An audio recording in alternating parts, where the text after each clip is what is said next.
Chronique de com. Chronique de com.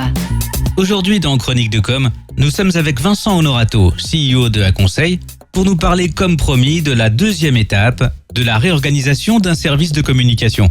Bonjour Vincent. Bonjour Raphaël. Alors, quelle est cette deuxième étape ? Dans le prolongement de la première étape, pour la réorganisation de son service de communication, qui consistait à faire un état des lieux, une deuxième étape, tout aussi importante que la première, consiste à poser le problème différemment. Concrètement, en quoi cela consiste-t-il ? Concrètement, il s'agit d'avoir un autre regard sur les différents faits et les définir autrement.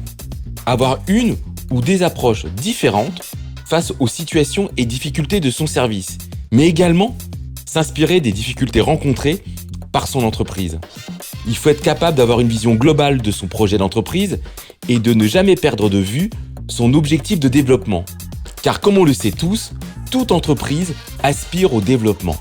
En matière de réorganisation, il faut donc, pour cette étape, se détacher de l'existant et de ce qui a moins bien fonctionné. Le service doit être repensé en faisant son mea culpa. Il faut identifier ce qui a bien fonctionné ou mal fonctionné. Il faut rompre ou restructurer les différents éléments dysfonctionnels. Et ce en termes d'outils, d'équipe, de budget, de culture, d'organisation et de bien d'autres choses que vous pourriez juger nécessaires en tant que responsable de service de communication. On ne part jamais d'une feuille blanche en matière de réorganisation.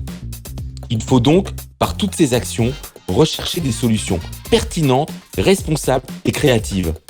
Quel est le maître mot pour cette étape ?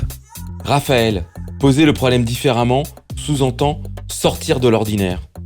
Il faut donc faire appel à l'originalité pour rendre dynamique son service.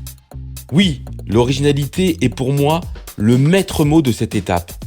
C'est un facteur déterminant de distinction. En cette période où la concurrence devient de plus en plus rude, il est donc justifié de voir les choses autrement. Il faut sortir de l'ordinaire, se démarquer de ce qui est couramment vu et fait. Faire appel à sa créativité. Poser le problème différemment, en mettant en perspective son marché, son activité. Ses actions de communication est un facteur déterminant pour le bon fonctionnement de son service. Nous étions avec Vincent Honorato, CEO de Aconseil, qui développe ses épisodes avec son collaborateur Franck Kwame. Le sens profond de l'engagement de Aconseil est résumé par sa signature « Communiquer pour se comprendre ». Aconseil est une agence qui se consacre depuis 1985 à la circulation de la communication dans toutes les directions. Merci Vincent. Merci Raphaël. Le rendez-vous est donc pris au prochain épisode pour la troisième étape.